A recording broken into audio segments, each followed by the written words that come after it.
Scared about North Korea? You aren't scared enough. Jeffrey, chilling to say the least, but what does today's news tell us about North Korea's capability? Well, I think the reality is we often imagine North Korea like it was in the 1990s when it was backwards and it was aspiring to have nuclear weapons.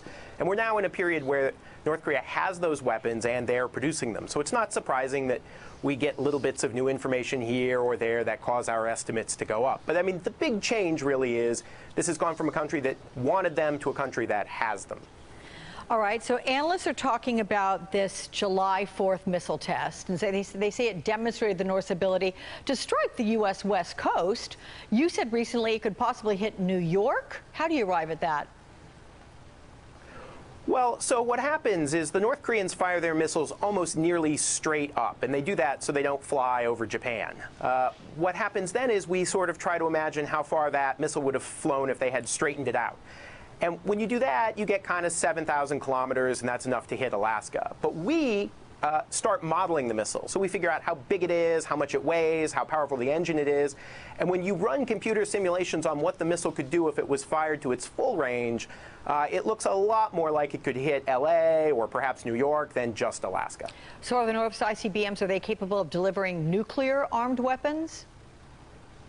Oh, yes, yes. You know, the thing about nuclear weapons is they're smaller than conventional explosives. And so if a missile can carry a payload of, say, a few hundred kilograms, less than 1,000 pounds, then it's going to have no trouble delivering a nuclear weapon.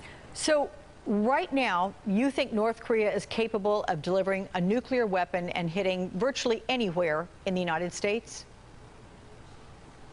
You know, all the parts I like, sure. LA and, you know, probably New York. Wow. All right, we have several outlets who reported the U.S. had a clear shot at killing Kim Jong-un for about an hour before that July 4th missile test. What do you know about this, and why would they not have taken that shot? Yeah, I think the reality is a little bit more complicated. My understanding is they got a picture probably from a satellite showing that the missile had been erected a little more than an hour before launch.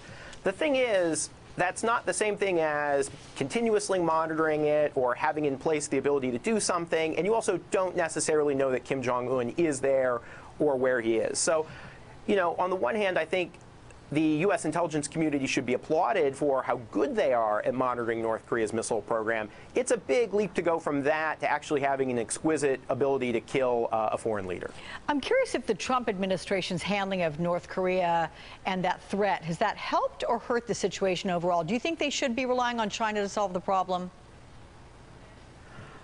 No, actually, you know, I think the frequent references to China are a little bit of a fantasy, to be honest. You know, the way the Chinese have tried to influence or control the North Koreans is by building up a little cadre of pro-Chinese officials inside North Korea. And so, for example, Kim Jong-un's half-brother was living in Macau under Chinese protection. The North Koreans don't like that, which is why they sent 2 assassins to rub VX in his face and murder him. So if the Chinese had that kind of power over the North Koreans, I think Kim Jong-un's half-brother would still be alive. All right, Jeffrey Lewis, thanks so much. Very interesting, a little bit chilling, and we'll look forward to talking with you again about it. Hey there, I'm Chris Hayes from MSNBC. Thanks for watching MSNBC on YouTube. If you want to keep up to date with the videos we're putting out, you can click subscribe just below me or click over on this list to see lots of other great videos.